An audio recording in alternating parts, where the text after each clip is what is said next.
Stefan, the BMW DIY guy. My project today is from Kies Motorsports and the M Sport exterior kit for my BMW F32.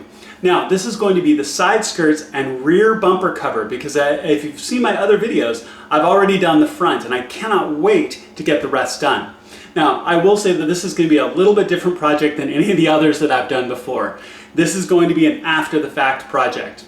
When I finished up this work and I was cleaning up in the shop, I knocked my camera over and I broke it. I lost my camera and lost all the footage that I'd done for setting up and going through the project.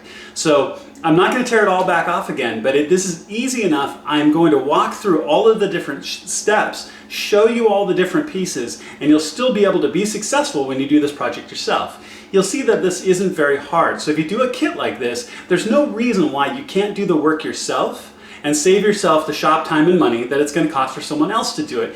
It takes simple tools. It's very, very simple. So let's get out to the garage and get started. We're going to start on the side skirts first because they're really super simple.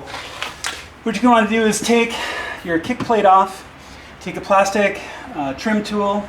You don't want to use a screwdriver or something to scratch your paint.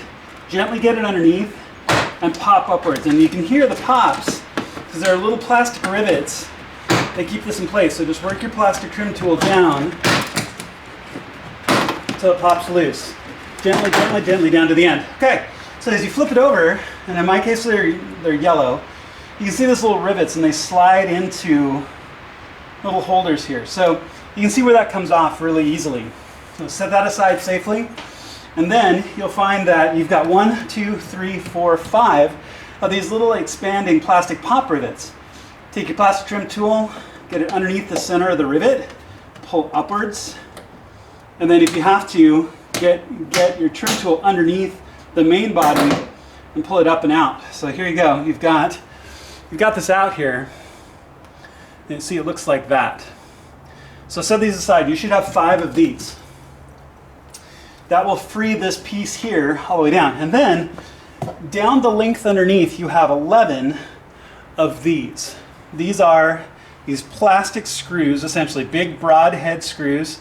They're a T30 Torx. I used a T30 Torx socket and extension to just turn it with my fingers. And it turned really simply. It took finger strength to get them out. In a couple of occasions they were a little tight and they didn't want to come out. If they got loose, I'd get my plastic trim tool up, kind of up and underneath it to apply a little bit of down pressure to help bring it out.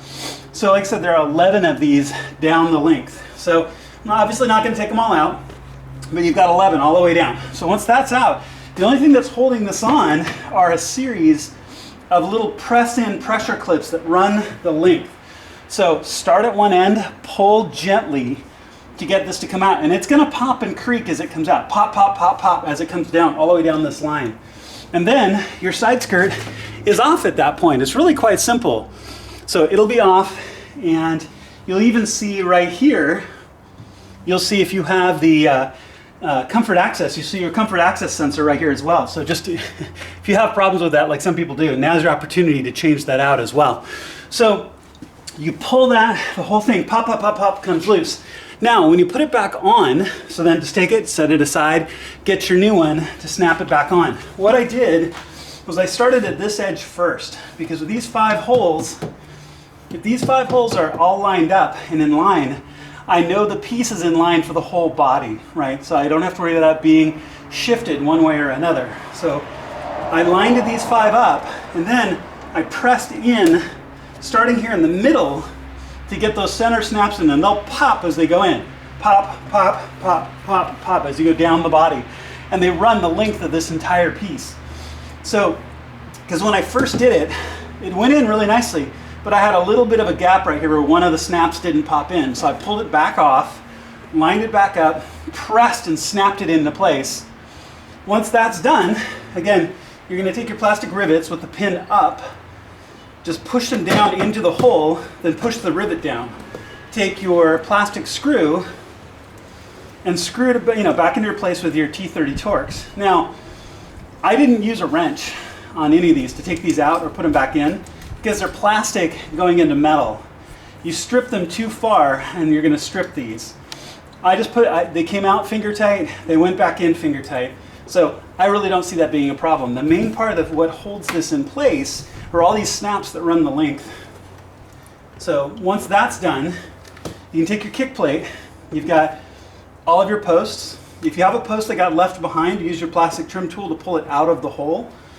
Just take it and you can see where they line up with the holes like that, and then just bang, back it into place.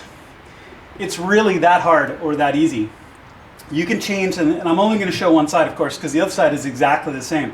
So you can change these out in the space of probably 5 minutes if you move forward really, really simply. So, you know, pull those screws, pull this plate, pull those pin rivets, pull those out, the new one goes right back in, snap it back into place, put everything back in, and you're done, and duplicate for the other side. Okay, so now let's look at the rear and take a look. It's a little more complicated. A few more bolts, but not all that hard. So we're going to move to there next. Okay, so as we move to the rear, there's one more thing I wanted to touch on about the side skirts. When you pull those plastic screws out, there's a belly pan, and the side skirt will go between the body of the car and the belly pan. So the belly pan should be on the bottom with the side skirt sandwiched in between, and that rivet will go up in between to secure. So just make sure that your side skirt is not on the outside, it's in between the belly pan on the car. Okay, so we're going to work our way from starting from one side to the other. So what you have in this case is you've got 1, 2, 3 8mm screws, and they're big long screws that go in right here, and you're going to want to pull those out. It secures this piece plus keeps the wheel well splash guard in place.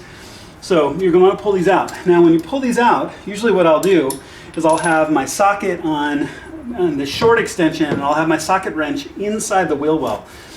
You can always jack your car up, take the tires off on both sides. It would make it a lot easier to get to this, but it's not necessary. I feel like it takes longer to jack it up and take the wheels off and then retorque them back on and do all of that than it is just to get these screws out.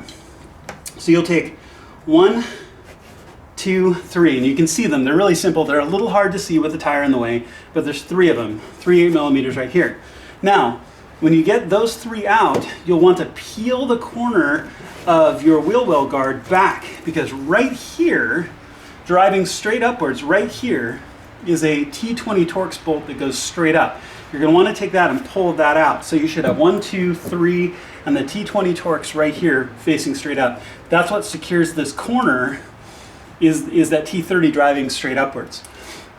As we work our way around, then there's 1, 2, 3 more 8mm right across this bottom edge, 1, 2, 3. So those will just all come out. You've got 3 long ones, and then these 3 are shorter, 1, 2, 3, so set them aside so you know which ones go where. And then we'll work our way to the tail. I'm also going to show you how to take the tail lights out, which is really easy, because you're going to need to take the tail lights out as well. So let's go ahead and move there. Okay, as we continue to work our way around, so now we're to the tail. So you've got this drip guard here in your drip channel. You've got a little twist rivet right here, and it just twists to come out. You can take your plastic trim tool, get underneath it, and just pop it out. Little plastic flat rivet, and then this drip guard will come out. It lifts up and away from the trim, just like that. This is going to expose your tail light. So when you get to your tail light here, what you're going to want is a 10mm, because you've got 2 10mm here and here that keep your taillight in. It also exposes the 10mm nut right here that helps keep the bumper cover on. So I'm going to show taking this off as we talk through this. And forgive background noise today. Got a little bit of traffic and a little bit of wind today, so you have a little bit of background noise. Try not to drop the nuts as you do this. In this case, since we're taking, you'd be taking your cover back off, dropping one of these isn't the end of the world, because you're going to be able to get it when you take the cover off. When you put these back on, that can be a problem. So just be careful not to drop them. So we've got 1 and 2, and these are little pressure nuts that have built-in washers on top of them. Okay, this is also how you would change your taillight if you burn out a taillight or something similar. Okay, so grab right here in the middle and pull forward and just rock it as it comes away, and it will work its way out. There's also a little pressure clip in the back that helps hold it in place as it comes forward, like that. Okay, so then you unhook the wire from the clip right there, press the clip on the plug, and it comes out. So set that aside so you don't scrape it up or bang it up. You'll need to take them out on both sides, and this 10mm nut right here is important, or excuse me, 10mm bolt is important. We'll talk about this as we move forward. So, so far you should have taken out the 3 in the wheel well, plus the T20 Torx that goes straight up, the 3 8mm down the side, and as you look underneath the tail between your exhaust pipes, you should have 3 more 10mm nuts. And they're just like these. So these 2 that you have on both sides are exactly the same as the 3 underneath. So you pull those 3, and as you continue to work your way around, you'll work your way around till you get to the other side. So let me back up really quickly so I can show you. So here we are looking at the tail. And again, this is the M Sport bumper already installed. Okay, but then you've got, and you can feel them right here, 1, 2, 3 10mm right here. Now, what I strongly suggest is as you do this, save these 2 10mm on the corner right here for last. This one and the one on the other side. Because as you do all the ones across the bottom, if these are already loose, your cover will sag and drop as you take out the last ones, right?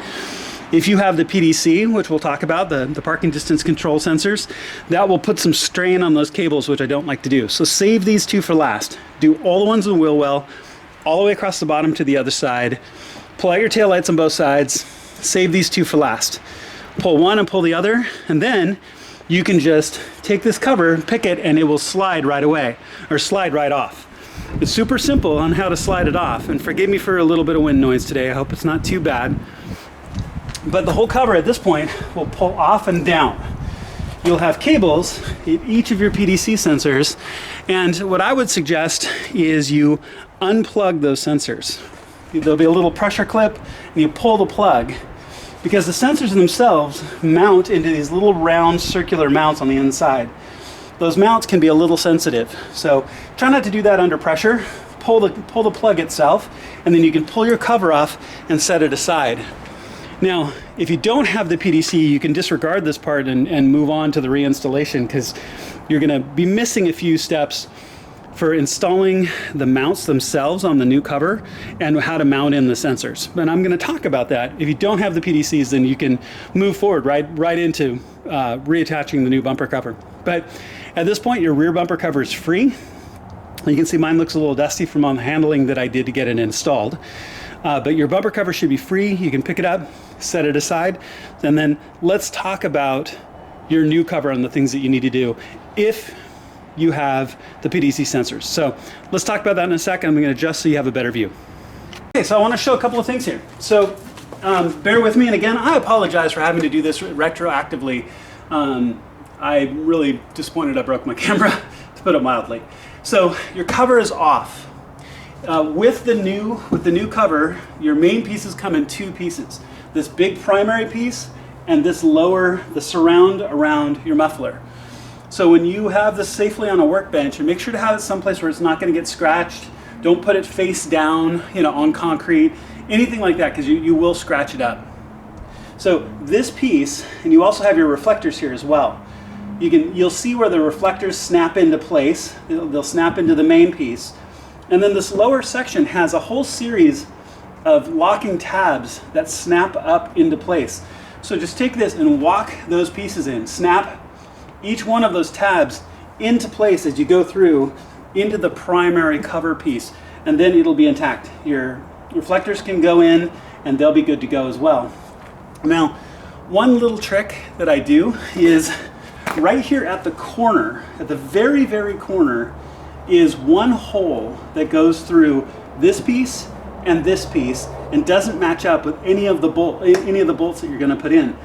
I usually will put a little zip tie right there. I'll run a zip tie through it because this piece is really flexible. It's going to want to bend and flex, and the more it bends, the more it's going to bend and potentially pop these back out as you're working with it. So what I usually will do is I'll start on one corner, get this corner in, get all these pieces in, and bend this piece so they're right in line, and I'll put it through this hole right here, and I'll put in a zip tie. I'll put in a nice clean zip tie right here to help hold this at that right angle, so it'll stop flexing and it'll stop popping this back out. So this piece will be good to go. This piece will be good to go. Now, the one thing I'm going to have to describe as best I can is mounting the PDC, assuming that you have it, mounting the PDC mounts. You've got two small ones on the inside, as you can see. These ones go through, and these are smaller. So you've got four. You've got two bigger, two smaller. The bigger ones are really obvious which ones go where because they push through these larger holes. The smaller ones are flush mount on the inside. Your kit will come with little adhesive rings. So you'll take the mount, which is flat and has the locking part that the sensor will lock into, and you put that adhesive ring on and push it in from the inside. Now, when this is on my workbench, I cover it with towels, cover my workbench with towels, and have this sitting on its face so I can get to the inside of this and I can press these covers into place from the inside and make sure you get a good seal. It looks like, 3M double-sided adhesive probably. So it will adhere into place. You then can take your sensors out of your other cover, pull them out. There's two little locking tabs. You pry those little locking tabs apart, pull it out, and snap them into place. And you want to put them in the same orientation that they are in your OEM cover, because you've got the round sensor and it'll stick off either this way or that way. So put them in the same orientation that you had in the original cover and you'll be fine. Okay, so you'll get all of these set. Make sure to press them in really, really firmly. I gave them about 15 or 20 minutes to make sure that they adhere well.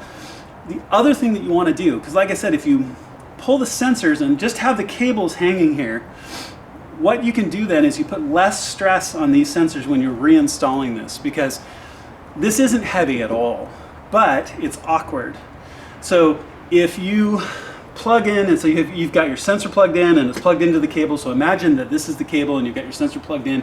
It's hanging and dangling off these cables when you're trying to arrange and get this cover into place. Well, if that's pulling and torquing, you can pull the PDC mount off, because like I said, it's held in with probably 3M adhesive. So you can pull it, like bang, you'll pull it off and you'll see this gap sitting here because you've pulled the mount off. So if you put the mounts on and put the sensors into the mount, so as when you're reinstalling this piece, you can reach in and then plug in the cable as you're getting this all set. It doesn't put any stress on these mounts while they are while the adhesive is getting more and more cured. Okay, so be careful as you do that because you can pull these out. So get all of your sensors set, get this piece snapped up into place. Like I said, you can use the zip tie trick on that corner loop right there, and get your reflectors into place, and then you're ready to reinstall. What I would recommend is basically doing the reverse of what we did when we took it off, and that's these top bolts, right? Now, what you have down the side, and I'll move the camera here in a second, but when you hang this, because I want to show how you snap the side into place. So what I would do is I would hold here, rock it up into place, get it lined up with these top holes on both sides, and loosely put these bolts back in. That would give me room to reach in and plug in my PDC sensors. It also holds it into place, because again, it wants to twist. This will help hold your cover in place while you're fitting it down the quarter panel, which is a whole series of snaps. You'll also see right here as well, there's a little groove track where you're going to see the cover fits into with little locking tabs. So this will get you started going towards the quarter panel, which I'll move and show. So take your cover, slide it up into place, put your two 10 millimeters in on each side, and it'll hang. Plug in your sensors if you have them, and then move to the quarter panel. So I'm going to show and speak to it the best I can on how the quarter panel will work. I'm going to move the camera so I can do so. Okay, so here we are looking at the quarter panel. So you've hung your rear cover, you've got your two 10 millimeter bolts in, you've put it into the little groove track underneath your light, and then this piece is loose. What you'll find is that there's a row of snaps, very similar to the side skirts. There's a row of snaps, and all you do is just walk this down and snap it right into place. The nice thing is you don't have to worry about body panel gap or anything like that, because you can only go one place, and you snap it right in the whole way down this line and it'll be snapped right in really cleanly. Then you take your T20 Torx, pull back your wheel well cover and drive that T20 Torx up in right here, because you'll see a loop on the corner, on the inside corner of this piece. You'll see an inside loop. It'll go through that loop and hold this corner in place. Then you want to do the same for the other side. Then what you do is you come back again underneath. You're going to put 1, 2, 3 of your big long T20s, or excuse me, 8mm in. Your 3 big long 8mm. Your shorter 8mm across the bottom edge. Your 3 big 10mm across the bottom center, and do the same up the other wheel well. And at that point, your rear bumper cover is going to be completely secure from underneath. Then you can come back here to the center. You can tighten these down, secure these down, make sure that it's all straight and sitting in nice and tight. Put your 10mm back in. Then you can take your taillight, just like we did before. Take it, hook it in through the little clip right there, plug it in right there, make sure that it's in nice and firm, which mine wasn't, as it just popped out on me. There you go. Now you'll see that there's a little post that fits straight back right here, so it's kind of pushing it back in a straight line, because you've got to get these 2 front edges over those 2 posts, and also line up the back as it goes in, and we'll straighten out really nicely, just like that. There we go, just like that. So now your taillight's in. You'll put your 2 10mm back on, put your drip cover back on, put that bolt back in, do it on both sides, and you're done. So all in all, really not that hard. I'm going to step back and I'm going to close the trunk, step back so you can get a better look. I'm going to give a walk around on what it looks like. But as you can see, this really isn't a hard project. Even having to explain this after the fact to show you what you need to do, it's really that simple. I'll show one more thing on your drip track, because it has 2 little feet at the bottom and a hook on this side that needs to hook up in here. So as you fit this in, it's kind of a matter of getting it in and setting that outer edge and then sliding down into place so those bottom feet will sit and will sit tightly into place. So then you just take your little plastic rivet and you can just push that back into place and it'll hold. So then, as you can see, it's in and straight. It works just fine. So I just wanted to show that you've got those hooks at the bottom and the little hook on this side that you want to make sure that sets in properly. So let's take a look at what it looks like all done. All right, so let's do a gentle walk around here. So as you can see with the side skirts, it has that flare. So in my case, coming from the Sport line, which were just flat and plain, that flare looks really good. Adds some additional character to the side. So we walk around, we can see the M Sport bumper style, which has a more aggressive style to match what the front has. So you can see it's got those lips above the exhaust. Now I also have the Active Auto Work catback exhaust, but had no issues with fitment, even using the 100mm exhaust tips. So as you can see, it looks really good, other than everything being a little bit dusty from doing the work itself in the last couple of days. So all in all, looks really, really good. I also want to stress that get a really good partner for the painting and make sure your color match is right. So if you're in the Pacific Northwest using a great company like Collision Specialist in Tacoma, they did a fantastic job in color match to match the OEM paint dead on, so it doesn't look and stand out like it's something unusual or a bad aftermarket. So get a good quality paint job and it's going to look great. As you can see, this really isn't a hard project. You only need a couple of simple tools. You could do this easily in under an hour in your garage and save yourself all of that time. All right, so we're all done. As you can see, that's really not that hard. Now it's a little bit different, like I said, with the project being after the fact, right? So we've had to talk through some of the bits and pieces, but it's really quite simple. So I'm confident that with a few basic tools that you can get this work done yourself as well. I really want to thank my partners, Kies Motorsports, for this fantastic kit. It's turned out incredibly well. I also want to thank Collision Specialist in Tacoma, Washington. They're the ones who did the painting of these parts for me and did a fantastic job. If you're in the Pacific Northwest, make sure to check them out. Go talk to Cody, the owner there. He's a great guy and they'll do fantastic work for you. If you like what you've seen today, please click subscribe. Also make sure to click the little alarm button next to it as well, so you'll get notifications as I have new videos coming out. I've got a lot of projects that are on my bench. I have more work coming for changes to your car if you have an F32 like mine, or an F series in general. And I look forward to seeing you in my next video.